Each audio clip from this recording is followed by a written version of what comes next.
ವೀಕ್ಷಕರೇ, ನೀವು ನೋಡ್ತಾ ಇದ್ದೀರಾ ಕಾವೇರಿ ಗರ್ಜನೆ ನ್ಯೂಸ್. ನಾನು ನಿಮ್ಮ ರಮೇಶ್. ಇವತ್ತು ಇಡೀ ದೇಶದಲ್ಲಿ ದೇಶಕ್ಕೆ ಏನಾದರೂ ಅನ್ನ ಕೊಡ್ತಾನೆ ಅಂದರೆ ಅದು ರೈತನ ಬೆನ್ನನ್ನು ಮುರಿಯುವಂಥ ಕೆಲಸ ಆದಾಗ ದೇಶದಲ್ಲಿ ಯಾರೊಬ್ಬರು ನೆಮ್ಮದಿಯಾಗಿ ಬದುಕೋದಕ್ಕೆ ಸಾಧ್ಯ ಇಲ್ಲ. ಅದರಲ್ಲೂ ರೈತಾಪಿ ಜನ ಒಂದು ಕೃಷಿ ಚಟುವಟಿಕೆಗಳಲ್ಲಿ ಅವರು ಸಂಪೂರ್ಣವಾಗಿ ಒಂದು ಬೆಳೆ ತೆಗೆದು ಫಸಲನ್ನು ಮನೆಗೆ ತಂದು ಹಾಕೋದಕ್ಕೆ ಅವರು ಪಡುವಂಥ ಪರಿಶ್ರಮ ಅಪಾರವಾದದ್ದು. ಅಂಥದ್ರಲ್ಲಿ ಪಾಪ ಇವತ್ತು ಕಿರ್ಗಂದೂರು ಗ್ರಾಮದಲ್ಲಿ ಒಂದಷ್ಟು ರೈತರು, ಈಗ ಶರತ್ ಕುಮಾರು ಮತ್ತು ಸೃಜನಾ ಕೆಂಪೇಗೌಡ ಅನ್ನುವಂಥವ್ರು ಮಂಜುನಾಥ ಆಗ್ರೋ ಏಜೆನ್ಸಿನಲ್ಲಿ ಆ ಟ್ರೇಡರ್ಸಲ್ಲಿ ಅಕ್ಷಯ ಅನ್ನೋ ಒಂದು ಹೊಸ ತಳಿ ಭತ್ತವನ್ನು ತಂದು ಹಾಕಿರ್ತಾರೆ. ಏನಾಗಿದೆ, ಅದು ಭತ್ತ ಒಡಗಡೆಯುವಂಥ ಒಂದು ಸಮಯದಲ್ಲಿ ಕೆಲವು ಪೈರುಗಳು ತುಂಡಾಗಿರುವಂಥದ್ದು, ಜೊತೆಗೆ ಸರಿಯಾದ ಒಂದು ಹೊಟ್ಟೆ ಕಟ್ಟಿಲ್ಲದೆ ಇರುವಂಥದ್ದು. ಈ ರೀತಿಯಾಗಿ ಅವರು 5-6 ತಿಂಗಳು ಏನು ಪರಿಶ್ರಮ ಪಟ್ಟಿದ್ರು ಅದಿವತ್ತು ನೀರಿನಲ್ಲಿ ಹೋಮ ಮಾಡಿದಾಗ ಆಗಿದೆ. ಅದೇನೋ ಮೊದಲೇ ಗಾದೆ ಹೇಳ್ತಾರೆ, ವ್ಯವಸಾಯ ಮನೆ ಮಂದಿ ಎಲ್ಲ ಸಹಾಯ ಅಂತೇಳಿ ರೈತನ ಜೀವನ ಇದೇ ಆಗೋಗಿದೆ.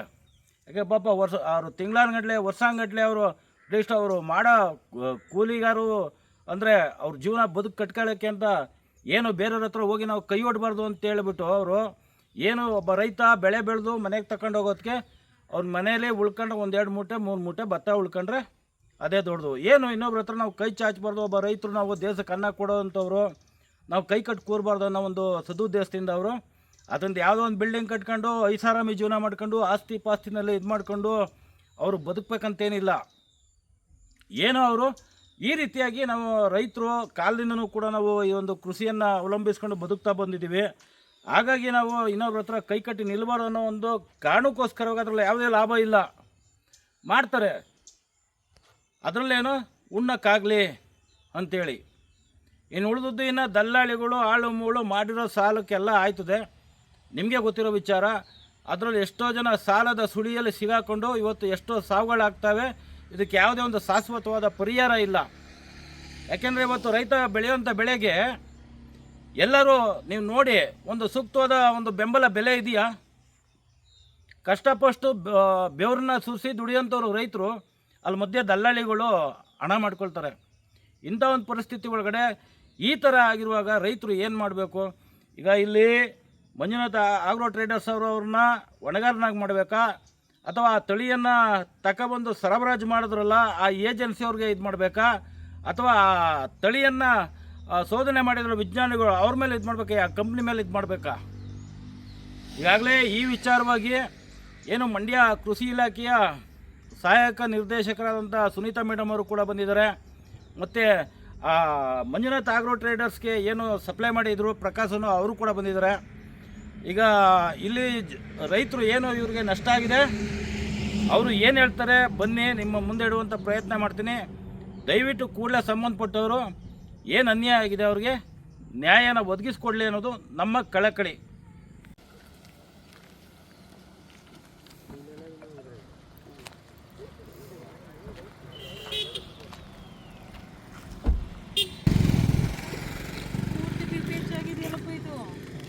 ಒಂದೊಂದು ಹಂತವಾಗಿ ಇದು ಸೇಮ್. ಯಾವುದಕ್ಕೆ ಔಷಧಿ ಹೊಡಿಯೋ, ಹೊಟ್ಟೆ ಹೊಡಿಲಿ ಅಂತ ಔಷಧಿ ಹೊಡಿಯೋ, ಅದಕ್ಕೆ ಔಷಧಿ ಹೊಡಿಯೋ. ಹೊಡೆದಿದ್ದೀವಿ, ಯಾವುದೋ ಹೊಡೆದಿದ್ದೀವಿ ಸರ್ ಔಷಧಿನ. ನಿಮ್ಮ ಇದು ಕೃಷಿ ಇಲಾಖೆ ಪದ್ಧತಿ ತಂದು ಹೊಡೆದಿದ್ದೀವಿ ಸರ್. ಅದು ಬೆಂಕಿ ಹೋಗೋದು ಅಂದ್ಬಿಟ್ಟು ಕೊಟ್ಟಿದ್ದಾರೆ, ಅದು ಹೊಡೆದಿದ್ದೀವಿ.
ಏನಾಗ್ಬಿಟ್ಟಿದೆ ಅಂತಂದರೆ ನಾನೇ ಡಿಸಿಷನ್ ತೊಗೊಂಡ್ಬಿಟ್ಟಿರ್ತೀನಿ ಯಾವ ಥರನೂ ಸುಮ್ಮನೆ ಮಾರ್ಕೆಟಿಗೆ ಕೊಡೋದು ಬೇಡ ಅಂತ.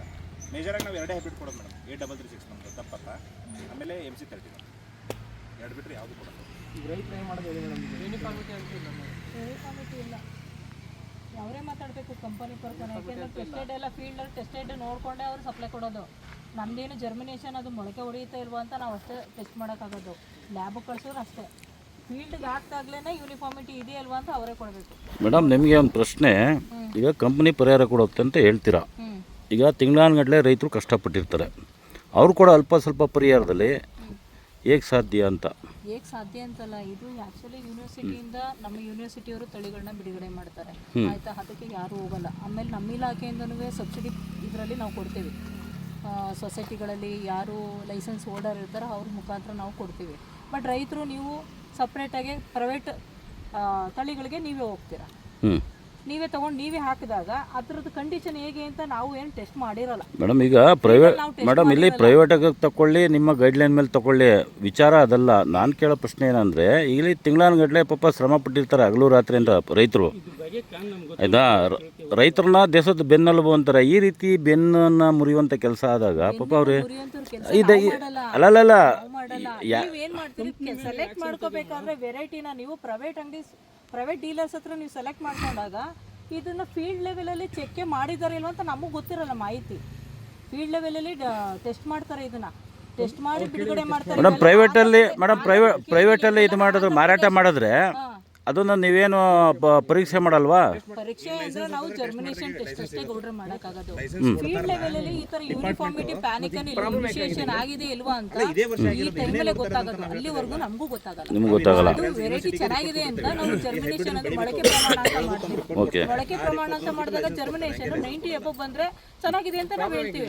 ಬಟ್ ಫೀಲ್ಡ್ ಲೆವೆಲಲ್ಲಿ ಈ ಥರ ನೀವು ನಾಟಿ ಮಾಡಿದಾಗ ಪ್ಯಾನಿಕಲ್ ಯೂನಿಫಾರ್ಮ್ ಆಗಿ ಬರಲಿಲ್ಲ ಅಂದಾಗ ಅವಾಗ ನಮಗೆ ಗೊತ್ತಾಗೋದು. ಈಗ ಇವ್ರು ಕಂಪನಿ ಪರ್ಸನ್ ಏನು ಅವರು ಡೀಲರ್ಶಿಪ್ ತಗೊಂಡು ಸಪ್ಲೈ ಮಾಡಿರ್ತಾರೆ, ಇವ್ರಿಗೆ ಗೊತ್ತಿರುತ್ತೆ ಅದನ್ನ ಎಲ್ಲಿ ಟೆಸ್ಟ್ ಮಾಡಿದ್ದಾರೆ ಏನು ಎತ್ತ ಅಂತ ಅವ್ರು ಹೇಳ್ಬೇಕು. ಕನ್ಸರ್ನ್ ಡೀಲರ್ ಶಿಪ್ ತಗೊಂಡಿರೋರು ಹೇಳ್ಬೇಕು. ಅವರು ಡೀಲರ್ಸ್ ಅವ್ರು ಏನು ಹೇಳ್ತೀರಿ? ಯಾರು ಕಂಪ್ನಿಯವರು ಹೇಳಿ. ನಮ್ದಂತೂ ಎಲ್ಲ ಲೈಸೆನ್ಸ್ ಇರೋದೆ. ಆಮೇಲೆ ನಾವು ಡಿಪಾರ್ಟ್ಮೆಂಟ್ ಸ್ಟಾರ್ಟಿಂಗ್ ನಮಗೆ ಮೇಡಮ್ ಯಾರೋ ಒಬ್ಬರು ಕಾಲ್ ಮಾಡಿದ್ರು, ಮೋಸ್ಟ್ಲಿ ಅವ್ರ ಅಕೌಂಟೆಂಟ್ ಅನ್ಸುತ್ತೆ. ಪ್ರತಿಯೊಂದು ಮಾಹಿತಿ ತೊಗೊಂಡಿದ್ದಾರೆ. ನಮ್ಮ ಹತ್ರ ಜರ್ಮಿನೇಷನ್ ರಿಪೋರ್ಟ್ ಆಯಿತು. ನಾವೇನು ಮಾಹಿತಿ ತೊಗೊಂಡಿರ್ತೀವಿ ಅಂದರೆ ಪ್ರೈವೇಟ್ ಡೀಲರ್ಸು ಎಷ್ಟು ಕ್ವಾಂಟಿಟಿನ ಪ್ರೈವೇಟ್ ಇದು ವೆರೈಟಿಗಳನ್ನ ಮಾರಾಟ ಮಾಡ್ತೀವಿ. ಈ ತಳಿನ ಬೇರೆ ಹತ್ರನೂ ಹಾಕಿದ್ದಾರೆ ಮೇಡಮ್, ಬೇರೆ ಹತ್ರ ಹಾಕಿದ್ದಾರೆ. ಈಗ KR ನಗರ ಆ ಭಾಗದಲ್ಲಿ ಹಾಕಿದರೆ ಎಲ್ಲೂ ಕಂಪ್ಲೇಂಟ್ ಬಂದಿಲ್ಲ. ಆಮೇಲೆ ಇಲ್ಲಿ ನಿಮ್ಮ ಮಂಡ್ಯದಲ್ಲಿ ಅಂದರೆ ಬಿದರಕೋಟೆ ನಂಬಿನಾಯಕನಹಳ್ಳಿ ಅಂತ ಇದೆ, ಅಲ್ಲಿ ಎಲ್ಲೂ ಕಂಪ್ಲೇಂಟ್ ಬಂದಿಲ್ಲ. ಈ ಭಾಗದಲ್ಲಿ ಅಂದರೆ ಇದೇ ತಳಿನಾ? ಇದೇ ತಳಿ ಯಾಕೆ ಇಷ್ಟು ಇಲ್ಲಿ ಪ್ರಾಬ್ಲಮ್ ಆಗಿದೆ? ಏನಿದೆ ಅದು ಗ್ರೌಂಡ್ ಪ್ರಾಬ್ಲಮ್ ಬೇಕಲ್ಲ? ಹೋಗ್ಲಿ, ಒಂದು ಕಡೆ ಭೂಮಿದು ಏನಾದ್ರು ಸಮಸ್ಯೆ ಅಂದರೆ ಓಕೆ, ಮಣ್ಣಿಂದ ಏನೋ ಸಮಸ್ಯೆ ಇರ್ಬೋದು ಅಂದರೆ ಎಲ್ಲ ಕಡೆನೂ ಆಗಕ್ಕೆ ಸಾಧ್ಯ ಇಲ್ವಲ್ಲ? ಎಲ್ಲ ಕಡೆ ವಾದ ಅಂದರೆ ಏನಂದರೆ, ಈಗ ನಾವು ಥ್ರೂಔಟು ಎಲ್ಲೆಲ್ಲಿ ನಾವು ಸಪ್ಲೈ ಮಾಡಿರ್ತಾರೆ ಎಲ್ಲ ಥರನೂ ಬರಬೇಕು. ಮಣ್ಣು ಇಲ್ಲೇ PH ಲೆವೆಲ್ ಅಲ್ಲೇ ಬೇರೆ ಲೆವೆಲ್ ಬರ್ತದೆ, ಅಲ್ಲೇ ಬೇರೆ ಬರ್ತದೆ, ನಿಮ್ಗೆ ಅದೇ ಬೇರೆ ಬರ್ತದೆ. ಮತ್ತೆ ಇಲ್ಲಿ ಸಮಸ್ಯೆ ಏನಂತ ಹೇಳ್ತಿರೋದು ನಿಮಗೆ ಹೆಜ್ಜೆಗೂ ಡಿಫ್ರೆಂಟ್ ಆಯ್ತದೆ ಸರ್. ಈಗ ಇಲ್ಲಿ ಇವರೇ ತಮ್ಮ ಹೆಸರೇನು ಸರ್? ತಮ್ಮ ಹೆಸರು? ಪ್ರಕಾಶ್ ಬಣಕಾರ್ ಅಂತ. ನಿಮ್ಮ ವರ್ಕ್ ಏನು? ನಾವು ಟಾಟಾ ಕಂಪ್ನಿಯಲ್ಲಿ ವರ್ಕ್ ಮಾಡ್ತಾ ಇದ್ದೀವಿ. ಟಾಟಾ ಕಂಪ್ನಿಲಿ ಏನು ಹುದ್ದೆ ಏನು? ಹುದ್ದೆ ಅಂದರೆ ಏನಂತ ಜವಾಬ್ದಾರಿ ಏನ್ರಿ? ನಾವು ಸೀಡ್ಸ್ ಸರ್, ಈಗ ಮೇಡಮ್ ಅವ್ರಿಗೂ ಒಂದು ಹುದ್ದೆ ಅಂತಿದೆ. ಅವರು ಮಾರ್ಕೆಟಿಂಗ್ ಟಾಟಾ ರಾಯಲೀಸ್ ಸೇಲ್ಸ್ ಆಫೀಸರ್ ಅಂತ. ಸೇಲ್ಸ್ ಆಫೀಸರ್ ಅಷ್ಟೇ. ಈಗ ಮೇಡಮ್ ಅವ್ರಿಗೂ ಕೇಳಿದೆ, ನಿಮಗೂ ಅದೇ ಪ್ರಶ್ನೆ ಕೇಳೋದು. ಈಗ ಪಾಪ ಈಗ ಪರಿಹಾರ ಯಾವ ಮಟ್ಟದಲ್ಲಿ ಎಷ್ಟು ಕೊಡ್ಬೋದು? ಈ ಥರ ಆದಾಗ ಪಾಪ ಈಗ ಕೃಷಿಯನ್ನೇ ನಂಬಿ ಬದುಕುವಂಥ ರೈತರು ಕತೆ ಈ ಥರ ಆಗ್ಬಿಟ್ರೆ ಏನು? ಅವ್ರಿಗೆ ಯಾರು ಮನೆ ಹಾಳಾಗೋಲಿಬೇಕಾದ್ರೆ ಅವ್ರಿಗೆ ಇದ್ರ ಬಗ್ಗೆ ತಾವು ಸ್ಪಷ್ಟೀಕರಣ ಕೊಡ್ಬೇಕಾಯ್ತು. ಸ್ಪಷ್ಟೀಕರಣ ಅಂದ್ರೆ ಯಾವ ತರ ಅಂತಂದ್ರೆ ಅವ್ರ ಕಮಿಷನ್ ಬೇಕಾದ್ರೆ ರೈತರು ಹಾಳಾಗೋದಿಲ್ಲ, ಮನೆ ಹಾಳು ಮಾಡ್ಕೋಬೇಕಾಗಿರೋರು. ಸರ್ 150 ವರ್ಷದ ಕಂಪ್ನಿ ನಿಮಗೆ ಹೇಳ್ತೇನೆ. ಹಂಗೆ 150 ವರ್ಷದ ಕಂಪ್ನಿ ಹಂಗೆ ಒಂದು ಮಾತು ಹೇಳ್ತೇನೆ. ಎಲ್ಲ ಸೇರಿ ನಾವು ಮಂಡ್ಯದಲ್ಲಿ ಒಂದು 2 ಟನ್ ಮಾಡ್ಕೊಂಡಿದ್ದಾರೆ. ಇವ್ರು ಮಾರಿದ್ರು ಒಂದು 2 ಟನ್ ಮಾರಬೇಕಂತ ಅನ್ಕೊಂಡ್ರೆ, ಒಂದು 2 ಟನ್ ಮಾರಬೇಕಂತ ಅನ್ಕೊಂಡ್ರೆ ಕಂಪನಿಗಳು ಎಲ್ಲ ಸೇರಿ 10-15 ಸಾವಿರ ರೂಪಾಯಿ ಲಾಭ. ನಾನು ಹೇಳ್ತಾರೆ ನೀವು ಹೇಳೋದು ಕಂಪ್ನಿ ಟಾಟಾ 100 ರೂಪಾಯಿ ತಗೋತೀರಿ. ನೀವು ಹೇಳ್ತೀರಿ ನೀವು ಸೇಲ್ಸ್ ಮ್ಯಾನೇಜರ್, ನೀವು BS ಅಗ್ರಿ ಮಾಡ್ಕೊಂಡು ಸರ್, ನಿಮ್ಮ ಇದಕ್ಕೆ ಎಷ್ಟು ವರ್ಷದ ಇತಿಹಾಸನಾರ ಇರಲಿ, ಈಗ ಸಮಸ್ಯೆ ಆಗಿದೆ ಇದಕ್ಕೆ ಹೇಳಿ. ಮತ್ತೆ ಹೇಳ್ತೀರಿ ರೈತರು ನಿಮ್ಗೇನು ಸಂಬಳ ಬರ್ತದೆ ಕಂಡ್ರೆ ನಮ್ಗೇನು ಬಂದಂಗ ಹೇಳಿ. ಅನ್ನತ್ತೆ ಏನ್ ತಿನ್ನೋದಂಗಾರ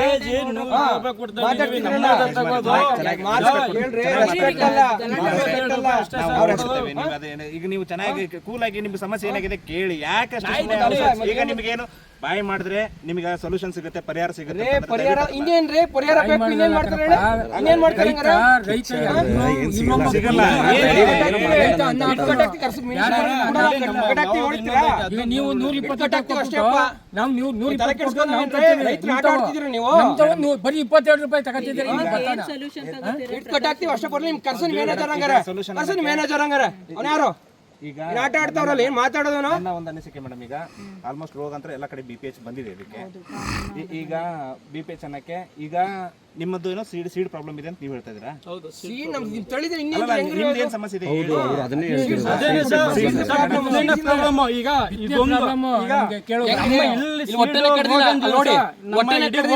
ಇಲ್ಲಿ ನೋಡಿ ಬಂದೈತೆ ಎಲ್ಲೋ ಅಂತ ಕಡ್ದ ಕಡ್ದಿಲ್ಲ. ಯಾವ್ದೋ ಒಂದು ರೋಗ ನಮ್ಗೆ ಏನು ಬಿಡಿ, ಸಮಸ್ಯೆನೇ ಬಿಡಿ. ನಮ್ಗೆ ಒಂದೇ ದಿನ ಮಾಡಿರ್ತಾರೆ ಆಯ್ತಾ. ಯೂನಿಫಾರ್ಮ್ ಆಗಿ ಯೂನಿಫಾರ್ಮ್ ಎಲ್ಲಿ ಬಂದಿದೆ ಲೆಕ್ಕ ಕೊಡಿ. 4 ತರ ಇದೆ, ಪ್ಯಾಟರ್ನ್ ಇದೆ. ತಗೋತೀರಾ ತಗೊಳ್ಳಿ ಅಷ್ಟೇ.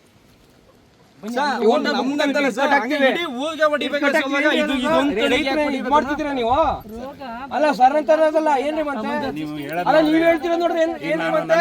ಗೊತ್ತಾಯ್ತೀರಿ ಅಂದ್ರೆ ನಿನ್ ಮನೆಯಿಂದ ಮತ್ತೆ ಹೇಳ್ಬೇಕು ಮತ್ತೆ. ನಿನ್ ಮನೆ ಯಾರು ನಿನ್ ಮನೆ ತನಕ ಕರ್ಸೋದ್ರ ಯಾರು ಮ್ಯಾನೇಜರ್ ಕಪ್ತಿಯವ್ರನ್ನ ಕಪ್ತಿಯವ್ರ ಮತ್ತೆ ಅದ ಯಾರವನ ಮಾತಾಡ್ತೀವಿ. ನೀನ ಸೈಂಟಿಸ್ಟ್ ಕಷ್ಟ ಮಾತಾಡ್ತೀವಿ. ಮೇಡಮ್ ಈಗ ಯಾರು ತಳಿ ಕಂಡು ಹಿಡಿದ್ರ ನಮ್ಮದಲ್ಲ, ಆಂಧ್ರ ಪ್ರದೇಶ ಆಂಧ್ರದ ಕರ್ಸ ಹಾಳು ಮಾಡ್ತಿದ್ದೀರ ಮಂಡಿದವ್ರನ್ನ. ಬೇರೆ ತಳಿ ನಾನು ಕೇಳೋದು ಏನು ಗೊತ್ತಪ್ಪ, ನಾವು ಬೇರೆ ತಳಿ ಕೇಳ್ತಲ್ಲ. ನಾವು ಈ ತಳಿ ಭತ್ತ ಹಾಕಿರೋದು ಈ ತರ ಏಟ್ ಆಗಿರೋದ್ರಿಂದ ಮೇಡಮ್ ಈಗ ನೀವು ಪ್ರೊಸೀಜರ್ ತಗೋಬೇಕಂತಂದ್ರೆ ಕಂಪ್ನಿ ಪ್ರೊಸೀಜರ್ ಪ್ರಕಾರ ಸೈಂಟಿಸ್ಟ್ ಕರೆಸಲೇಬೇಕು. ನಾವು ನಮ್ಮ ಕಂಪ್ನಿಯಿಂದ ಕರ್ಸಿ ಸೈಂಟಿಸ್ಟ್ ಕರೆಸಬೇಕು.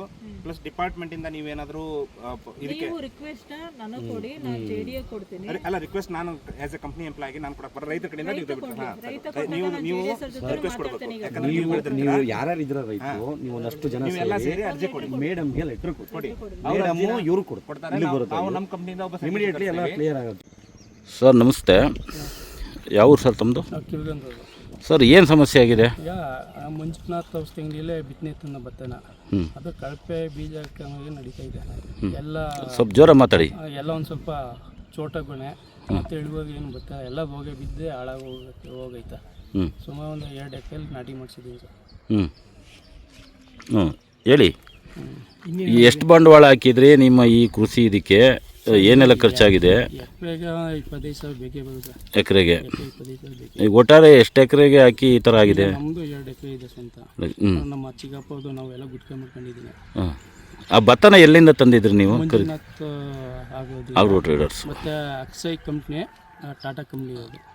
ಟಾಟಾ ಕಂಪ್ನಿಯವರು. ಅಂದರೆ ಯಾರು ಶಿಫಾರಸ್ ಮಾಡಿದ್ರು ಅಥವಾ ನೀವೇ ಪ್ರೈವೇಟಾಗಿ ಹೋಗಿ ತೊಗೊಂಡು ಬಂದಿದ್ದೀರಿ? ಏನಿಲ್ಲ, ಅಲ್ಲೇ ಔಷಧಿ ಅಂಗಡಿಲಿ ಇದು ಹಾಕಪ್ಪ ಚೆನ್ನಾಗಿ ಬರ್ತಿದೆ ಅಂತ ಹೇಳೋದು. ಎಲ್ಲಿ? ಮಂಜುನಾಥ್ ಆಗ್ರೋ ಟ್ರೇಡರ್ಸಲ್ಲಿ. ಯಾರೇನೋ ಅದಕ್ಕೆ ನಿಮಗೆ ರೆಕಮೆಂಡ್ ಏನು ಮಾಡಿಲ್ಲ? ಇಲ್ಲ ಏನು ಮಾಡಿಲ್ಲ. ನಮ್ಗೆ ಇದು ಚೆನ್ನಾಗಿ ಬರ್ತಿದೆ, ಇದು ಹಾಕೋ ಟಾಟಾ ಕಂಪ್ನಿ ಅಂತ ಹೇಳಿದ್ರು. ಟಾಟಾ ಕಂಪ್ನಿ ಮೇಲೆ ನಾವು ತಂದು ಹಾಕಿದ್ದೀವಿ ಸರ್.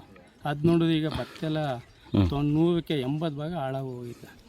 ಅಂದರೆ ಏನು ಹೊಟ್ಟೆ ಕಟ್ಟಿಲ್ಲ ಅಂತನಾ? ಹೊಟ್ಟೆ ಕಟ್ಟಿಲ್ಲ. ಒಂದು ಕಡೆ ಹಣ್ಣಾಗಿ ಹೋದ ಕುಯ್ಲು ಬಂದೈತೆ, ಇನ್ನೊಂದು ಕಡೆ ಹೊಟ್ಟೆ ಕಡ್ದಿಲ್ಲ. ಹಿಂಗಾದ್ಮೇಲೆ ಬೆಂಕಿ ಹೋಗಿ ಬಿದ್ದೈತೆ, ಎಲ್ಲ ಹಾಳಾಗಿ ಹೋಗೈತೆ ಸರ್. ಮೊದಲೇ ಹರಕಾಸಿನ ಮಜ್ಜಿಗೆ ರೈತನ ಹೊಟ್ಟೆಪಾಡು. ಹಿಂಗಾದ್ರೆ ಏನು ಮಾಡೋದು? ಜಮೀನು ಮಾಡಿದ್ರೆ ನಮ್ಮ ಚಿಕ್ಕಪ್ಪ ಹೋದ ಅಕ್ಕಪಕ್ಕ ಜಮೀನು ಒಟ್ಟು 2 ಎಕರೆ ಮಾಡಿದ್ದೀನಿ ಸರ್ ನಾನು. ನಮ್ದು ಸ್ವಂತ 25 ಗುಂಟೆ ಇರೋದಲ್ಲಿ ಮಾಡಿರೋದು 2 ಎಕರೆ. ಈ ಒಟ್ಟಾರೆ ಕಿರ್ಗಂದೂರು ಬಹುಭಾಗ ಇದೇನು ಈ ಅಕ್ಷಯ ತಳಿ ಹಾಕಿದ್ರೆ ಎಲ್ಲ ಇದೇ ಥರ ಆಗಿದೆಯಾ? ಸೇಮ್ ಇದೇ ತಳಿ ಹಿಂಗೆ ಆಗೈತೆ. ಹೌದಾ? ಹೇಳಿ ಯಜಮಾನ್ರೆ. ನಮ್ಮದು 1 ಎಕರೆ ಭತ್ತ ಹಾಕಿದ್ದೀವಿ. ಭತ್ತ ಅದು ಅಕ್ಷಯ ತಂದಿದ್ದು ಮಂಜುನಾಥ ಆಗ್ರದಲ್ಲಿ. ಅದು ಹೊಸ್ತಳಿ ಅಂದ್ಬಿಟ್ಟು ಚೆನ್ನಾಗೈತೆ ಹಾಕಿ ಅಂದರು. ನಾವು ಹಾಕಿವಿ. ನಮ್ಮದು ಭತ್ತ ಏಟಾಗೈತೆ. 1 ಎಕರೆಗೆ 25,000 ಖರ್ಚು ಮಾಡಿದ್ದೀವಿ. ಎಲ್ಲ ರೋಗ ಹೊಟ್ಬಿಟ್ಟು ಭತ್ತ ಎಲ್ಲ ಒಂದು ಕಡ್ದ ಒಂದು ಹೊಡೆದಿಲ್ಲ. ಅದರಿಂದ ಅದು ನಾವು ಈ ಥರ ಇದು ಮಾಡ್ತಾರೆ. ಈಗ ಕೃಷಿ ಇಲಾಖೆ ಅಧಿಕಾರಿಗಳು ಬಂದಿದ್ದಾರೆ, ಏನು ಹೇಳ್ತಾರೆ? ಅವರು ನಿಮ್ಮ ಭತ್ತನೇ ತೊಂದರೆ ಇದಾಗೈತೆ ನಿಮ್ಮದು. ಅಂತ ಅವ್ರು ಹೇಳ್ತಾರೆ. ಈಗ ಈ ಥರ ಆದಾಗ ಕಂಪ್ನಿ ತಾನೇ ನೇರಾವಣೆ ಆಗಬೇಕು. ಕಂಪ್ನಿ ನೇರಾವಣಿಯಿಂದ ಇದು ಮಾಡಿ ಯಾಕೆಂದರೆ ಮಾರಾಟ ಮಾಡೋರು ಏನು ಕಂಪ್ನಿ ಒಂದು ಭರವಸೆ ಕೊಟ್ಟಿರ್ತದೆ, ತಂದು ಇದು ಮಾಡಿರ್ತಾರೆ. ಹಾಗಾಗಿ ಇಲ್ಲಿ ಖರೀದಿಗಾರರು ಮತ್ತು ವ್ಯಾಪಾರ ಮಾಡೋರ ಮಧ್ಯೆ ಕಂಪ್ನಿಯವರು ಏನಿದೆ ಅವರು ಪ್ರಮುಖ ಕಾರಣ. ಈಗ ನಿಮಗೆ ಏನು ಪರಿಹಾರ ಕೊಡಿ ಅಂತ ಕೇಳ್ತಾ ಇದ್ದೀರಾ? ಸತ್ಯ. ಈಗ 2 ಎಕರೆ ಸಾಲ ಮಾಡಿದ್ವಿ ಸರ್, ಏನು ಮಾಡುವ ನಾವು? ನಾವು ರೈತರು ಇದರಲ್ಲೇ ಜೀವನ ಮಾಡಬೇಕು. ನೀವೇ ಇದಕ್ಕೆ ಇದು ಮಾಡ್ಕೊಡಿ. ನಾವು ರೈತರು, ನಮಗೆ ಇದರಲ್ಲೇ ಜೀವನ ಮಾಡಬೇಕು.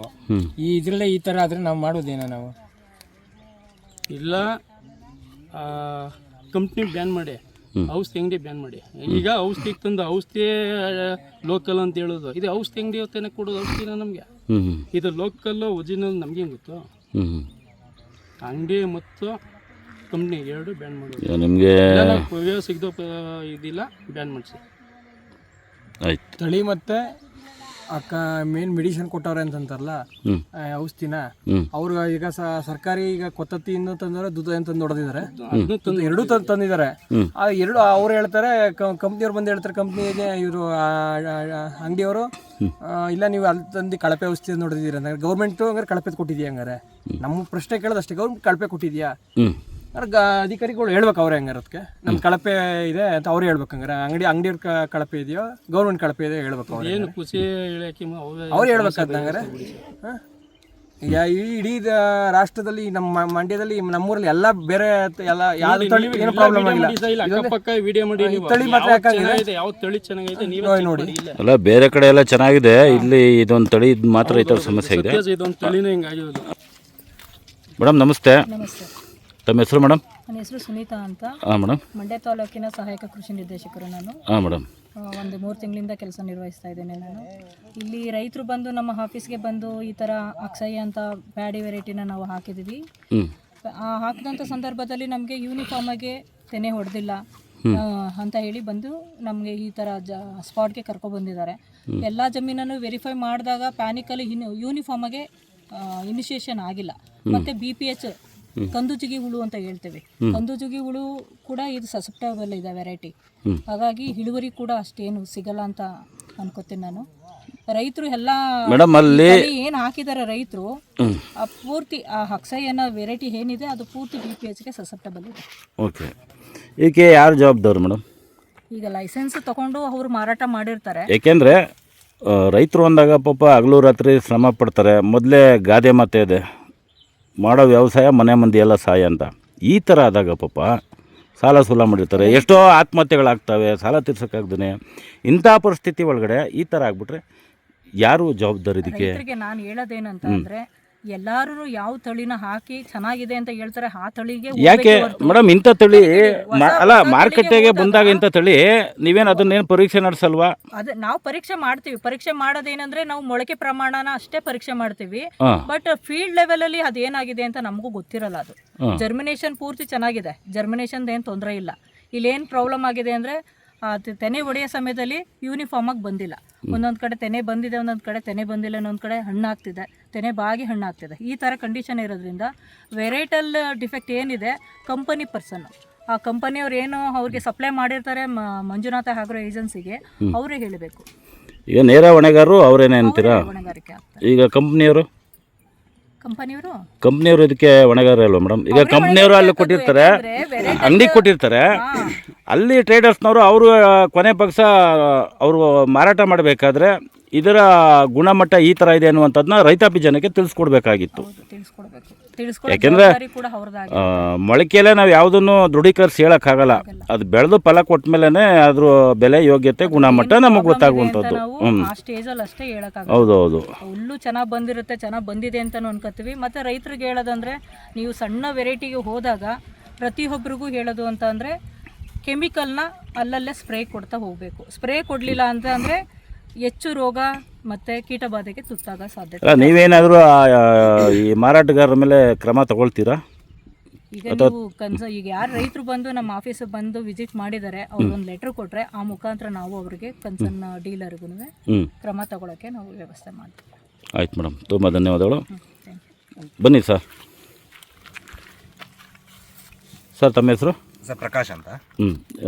ಏನು ಕೆಲಸ ಮಾಡ್ತೀರಾ ಸರ್ ತಾವು? ರ್ಯಾಲೀಸ್ ಇಂಡಿಯಾ ಲಿಮಿಟೆಡಲ್ಲಿ ಸೇಲ್ಸ್ ಆ್ಯಂಡ್ ಮಾರ್ಕೆಟಿಂಗ್ ಆಗಲಿ ಆಫೀಸರ್ ಆಗಿ ಕೆಲಸ ಮಾಡ್ತಾ ಇದ್ದೀನಿ ಯಾವ company? Sir. Rallis India limited. Rallis limited. ಹೇಳಿ, ಈ ಥರ ಆಗಿದೆಯಲ್ಲ ಪರಿಸ್ಥಿತಿ, ಇದಕ್ಕೆ ಹೊಣೆಗಾರ ಯಾರು? ಸರ್, ಹೊಣೆಗಾರು ಅನ್ನೋಕ್ಕೆ ಈಗ ನಾವು ಆಲ್ಮೋಸ್ಟು ಬೇರೆ ಭಾಗದಲ್ಲಿ ಇದನ್ನು ನಾವು ತಳಿ ಮಾರುಕಟ್ಟೆಗೆ ತರಬೇಕಾದ್ರೆ ಹೆಂಗೆ ತರ್ತೇವೆ ಅಂತ ಹೇಳ್ತೇವೆ. ಮೊದಲು ಒಂದು ವಿಶ್ಲೇಷಣೆ ಕೊಡ್ತೀನಿ. ಮೇಡಮ್ ಅವ್ರು ಹೇಳಿದಾಗೆ ನಾವು ಫಸ್ಟು ಲೈಸೆನ್ಸ್ ತೊಗೋಬೇಕಾದ್ರೆ ಯೂನಿವರ್ಸಿಟಿಗೆ ನಾವು ಟ್ರಯಲ್ಸ್ ಈ ತಳಿಗಳನ್ನು ಕೊಟ್ಟಿರ್ತೇವೆ. ಅವರು ಬೆಳೆದು ಅವರು ದೃಢೀಕರಿಸಿ ಪ್ರಮಾಣೀಕರಿಸಿದ ಮೇಲೆ ಆ ರಿಪೋರ್ಟನ್ನು ತೊಗೊಂಡೋಗಿ ನಾವು ಡಿಪಾರ್ಟ್ಮೆಂಟಿಗೆ ಕೊಡ್ತೇವೆ. ಡಿಪಾರ್ಟ್ಮೆಂಟು ನಮಗೆ ಮಾರಾಟ ಮಾಡೋಕ್ಕೆ ಲೈಸೆನ್ಸ್ ಕೊಡುತ್ತೆ.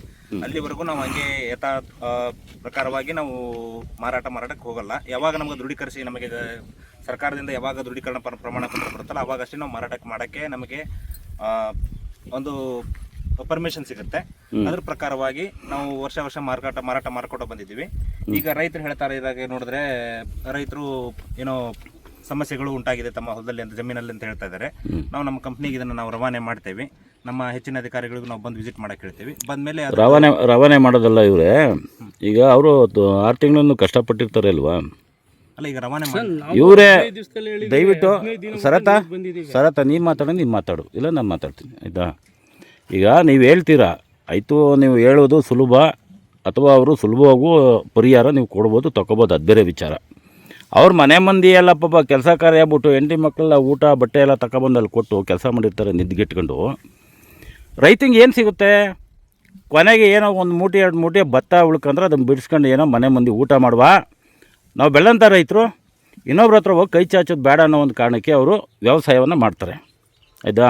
ಈಗ ಯಾವುದೇ ಒಂದು ತಳಿಯನ್ನು ಇದು ಮಾಡಬೇಕಾದ್ರೆ ವಿಜ್ಞಾನಿಗಳೆಲ್ಲ ಪರೀಕ್ಷೆ ಮಾಡಿನೂ ಕೂಡ ಇದು ಮಾಡಿರ್ತಾರೆ, ಆಯಿತಾ?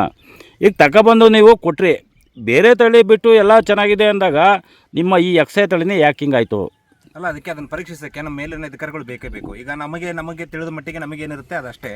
ನಮ್ಮ ಮೇಲೆ ಸ್ವಾಮಿ ನೀವು ಹೇಳ್ಬಿಡ್ತೀರ ಬಾಯ್ಲಿ, ಪಾಪ ಅವ್ರ ಪರಿಸ್ಥಿತಿ ಹೇಳಿ, ರೈತಾಪಿ ಜನದ ಪರಿಸ್ಥಿತಿ ಅಲ್ಲಲ್ಲ. ಇದು ಭರವಸೆಗಳಾಗಬಾರ್ದು. ಭರವಸೆ ಏನು ಗೊತ್ತಾ, ಎಲ್ಲರೂ ರಾಜಕಾರಣಿಗಳ ಥರ ಭರವಸೆ ಕೊಡೋದು. ಈಗ ಆಲ್ರೆಡಿ ರೈತಾಪಿ ಜನ ನೇಣಕಂಡು ಸಾಯ್ತಾವ್ರೆ. ಇನ್ನು ಘನ ಸರ್ಕಾರ ಏನು ತಲೆ ಕೆಡ್ಸ್ಕೊಳ್ಳಲ್ಲ ಇಂಥ ವಿಚಾರಗಳಲ್ಲಿ. ನೀವು ಅಧಿಕಾರಿಗಳಾಗ್ಬೋದು, ಇನ್ನೊಬ್ರು ಆಗ್ಬೋದು, ಬಂದು ಇಲ್ಲೇನು ಆಯಿತು ನಾವು ತಗೊಳ್ತೀವಿ, ಮಾಡ್ತೀವಿ, ಬಿಡ್ತೀವಿ, ಕಡ್ದಾಕ್ತೀವಿ ಅಂತ ಹೇಳ್ತೀರಾ. ಏನು ಕಡ್ದಾಕಲ್ಲ ಅಲ್ಲಿ. ಇಂಥ ಘಟನೆಗಳು ನಡೀತಾನೆ ಇದ್ರೆ ರೈತರ ಕತೆ ಏನಾಗಬೇಕು? ಈಗ ನೀವು ಹೇಳೋದು ಅಲ್ಲ, ಒಂದೆಡೆ ಹೇಳ್ತಾರೆ ರೀ, ರೈತ ದೇಶದ ಬೆನ್ನೆಲುಬು ಅಂತ. ಅವ್ನು ಬೆಳೆದ್ರೆ ತಾನೇ ಅಲ್ವೇನ್ರಿ? ದೇಶ ಕಾಯೋ ಯೋಧನ ಊಟ ಮಾಡಬೇಕಾದ್ರೆ ರೈತ ಇಲ್ಲಿ ಕೆಲಸ ಮಾಡಬೇಕು ಅಂತ ರೈತನ ಜೀವಂತ ಇಚ್ಕಕ್ಕೆ ಹೋಗ್ತಿರಲ್ಲ, ಏನಿದು ಕತೆ? ಅದೇ ತಾನೇ ನೀವು ಮಾಡ್ತಾ ಇರೋದು. ಇವಾಗ ಕಂಪ್ನಿಲಿ ಗೈಡ್ಲೈನ್ಸ್ ಇದೆ. ಗೈಡ್ಲೈನ್ಸ್ ಪ್ರಕಾರ ನಾವು ಇದನ್ನು ವಿಡಿಯೋ ನಾವು ಮಾಡ್ಕೊಂಡಿದ್ದೀವಿ, ಫೋಟೋಸ್ ತೊಗೊಂಡಿದ್ದೀವಿ. ನಾವು ಕಂಪ್ನಿಗೆ ರವಾನೆ ಮಾಡಲೇಬೇಕು. ಕಂಪ್ನಿಗೆ ರವಾನೆ ಮಾಡಿದಾಗ ಕಂಪ್ನಿಗೆ ಎಷ್ಟು ದಿನದಲ್ಲಿ ನೀವು ಇದನ್ನ ಸಮಸ್ಯೆ ಪರಿಹರಿಸ್ತೀರಿ? ಇವತ್ತೇ ರವಾನೆ ಮಾಡ್ತೇವೆ. ನಮ್ಮ ಮೇಲಧಿಕಾರಿಗಳು ಬಂದು ವಿಸಿಟ್ ಮಾಡಿದ ಮೇಲೆ ಆ ರಿಪೋರ್ಟ್ ನೋಡಿಕೊಂಡು ಆ ದೃಢೀಕರಣ ಪ್ರಮಾಣ ಪತ್ರ ನಮಗೇನಾದರೂ ಏನು ತಳಿ ದೋಷೋಪಲೋಪಗಳಿದಾವೆ ಅಂತಂದರೆ ಅದಕ್ಕೆ ಮುಂದಿನ ಕ್ರಮಗಳನ್ನು ಯಾವ ಥರ ತಗೋತಾರೆ ಅದಕ್ಕೆ ನಾವು ಬದ್ಧವಾಗಿರ್ತೇವೆ. ಆಯ್ತು ಇವರೇ, ಈಗ ಮಂಜುನಾಥ್ ಆಗ್ರೋ ಟ್ರೇಡರ್ಸ್ ಅವರು ಕೊಟ್ಟಿದ್ದಾರೆ, ಆಯಿತಾ? ಅವ್ರ ಮೇಲೆ ಏನು ನೀವು ಇದ್ರ ಬಗ್ಗೆ ಸ್ಟೆಪ್ ತಗೊಳ್ತಾ ಇದ್ದೀರಾ? ಏನು ಸ್ಟೆಪ್ ತಗೊಂಡಿದ್ದೀರಿ ಅವ್ರ ಮೇಲೆ? ಅವ್ರನ್ನ ಇದ್ರ ಬಗ್ಗೆ ಚರ್ಚೆ ಮಾಡಿದ್ದೀರಾ ಅವ್ರ ಹತ್ರ? ಏನ್ರಿ ಹಿಂಗಾಗಿದೆ ಅಂತಲ್ಲ ರೈತರು ದೂರು ಕೊಟ್ಟಿದ್ದಾರೆ ಅಂತ, ಅದಕ್ಕೆ ಅವ್ರೇನು ಹೇಳಿದ್ದಾರೆ? ಚರ್ಚೆ ಮಾಡಿದ್ದಾರೆ, ಹೋಗಿ ವಿಶ್ಲೇಷಣೆ ಮಾಡಕ್ಕೆ ಹೇಳಿದ್ದಾರೆ, ಪ್ಲಾಟ್ ವಿಸಿಟ್ ಮಾಡಕ್ಕೆ ಹೇಳಿದ್ದೀವಿ ನಾವು. ಯಾರು? ಮಂಜುನಾಥ್ ಆಗ್ರೋ ಟ್ರೇಡರ್ಸ್ ಅವರ ನಗರವರು ಸಹಿತ ನಮಗೆ ಪ್ಲಾಟ್ ವಿಸಿಟ್ ಮಾಡಕ್ಕೆ ಹೇಳಿದ್ದಾರೆ. ಪ್ಲಾಟ್ ನಾವು ಬಂದು ವಿಸಿಟ್ ಮಾಡಿದ್ದೇವೆ. ಸುಮಾರು ನನಗೆ ಗೊತ್ತಿರೋ ಹಾಗೆ ನಾವು ಅಕ್ಷಯ್ ಎಲ್ಲ ಸೇರಿ ನಾವು ಒಂದು 30ರಿಂದ 35 ಪ್ಲಾಟ್ರಿಂದ ಆಲ್ಮೋಸ್ಟ್ ವಿಸಿಟ್ ಮಾಡಿದ್ದೀವಿ. ನಿಮ್ಮ ಭಾಗದಲ್ಲಿ ಒಂದು 8ರಿಂದ 10 ಪ್ಲಾಟ್ ಇರಬೇಕು. ಅದರಲ್ಲಿ ಒಂದು 5 ಪ್ಲಾಟ್ ಅಂದ್ರೂ ವಿಸಿಟ್ ಮಾಡಿದ್ದಾರೆ ನಮ್ಮ ಸ್ಟಾಫ್ ಎಲ್ಲ. ಇನ್ನೊಂದು ಬೇರೆ ಭಾಗದಲ್ಲಿ ಈ ಥರ ಎಲ್ಲೂ ನಮಗೆ ಪ್ರಾಬ್ಲಮ್ ಕಂಡು ಬಂದಿಲ್ಲ. ನಿಮ್ಮ ಈ ಪರ್ಟಿಕ್ಯುಲರ್ ಒಂದು ಪ್ಯಾಚಲ್ಲಿ ನಮಗೆ ಸಮಸ್ಯೆ ಕಂಡು ಬಂದಿದೆ. ಇದಕ್ಕೆ ಏನು ಅಂತಂತಂದ್ರೆ ನಾವು ಇವತ್ತನೇ ನಾವು ರವಾನೆ ಮಾಡ್ತೇವೆ ಕಂಪನಿಗೆ. ನಮ್ಮ ಮೇಲಾಧಿಕಾರಿಗಳನ್ನು ನಾವು ಕರೆಸ್ತೇವೆ. ಏನಂತ ಸಮಸ್ಯೆ ನೋಡ್ಕೊಂಡ್ಬಿಟ್ಟು ಮುಂದಿನ ಕ್ರಮವನ್ನು ಕೈಗೊಳ್ತೇವೆ ನಾವು. ಅಲ್ಲ, ಇದು ಒಂದು ಬಾರಿಗೆ ಸರಿ, ಮತ್ತೆ ಈ ಥರ ಸಮಸ್ಯೆಗಳಾದರೆ ಕಷ್ಟ ಆಗುತ್ತೆ ಮುಂದಿನ ದಿನಗಳಲ್ಲಿ. ದಯವಿಟ್ಟು ರೈತರ ಹೊಟ್ಟೆ ಮೇಲೆ ಹೊಡೆಯುವಂಥ ಕೆಲಸ ಯಾರಿಂದಲೂ ಕೂಡ ಆಗಬಾರ್ದು ಸರ್. ಏನೇ ಇದ್ರು ಇದನ್ನು ಇಮಿಡಿಯೇಟ್ಲಿ ಆ್ಯಕ್ಷನ್ ತಗೊಂಡು ಇದನ್ನು ಮುಂಚಿತವಾಗಿ, ಇವಾಗ ಭರವಸೆ ಸರ್ ಹೇಳಿದ್ರು, ಭರವಸೆ ಕೊಟ್ಬಿಟ್ಟು ಹೋಗಬೇಡಿ.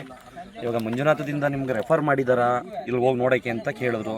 ಮಂಜುನಾಥದ ಕಡೆಯಿಂದ ಎಲ್ಲ ಕಳಿಸಿ ನಾವು ನಿಮ್ಗೆ ಹೇಳಿದ್ದೀವಿ, ಹೋಗಿ ಚೆಕ್ ಮಾಡಿ ಏನಾಗಿದೆ ಅಂತೆಲ್ಲ ಮಂಜುನಾಥ ಕಡೆಯಿಂದ ನಿಮ್ಗೆ ಹೇಳಿದ್ದಾರೆ. ಅದಕ್ಕೆ ತಕ್ಕಂತೆ ನೀವು ಮಾಡಿದಿರಾ. ಅದೇ ಥರ ನೀವು ಇಮಿಡಿಯೇಟ್ಲಿ. ಸರ್, ತಾವೇನು ಮಂಜುನಾಥ್ ಟ್ರೇಡರ್ಸ್ ಕಡೆಯಿಂದ ಬಂದಿರೋರಾ? ಸರ್, ಅಂಗಡಿಯವರು. ನಾನು ಒಬ್ಬ ಕೆಲಸಗಾರ. ತಮ್ಮ ಹೆಸರೇನು? ಕಿರಣ್.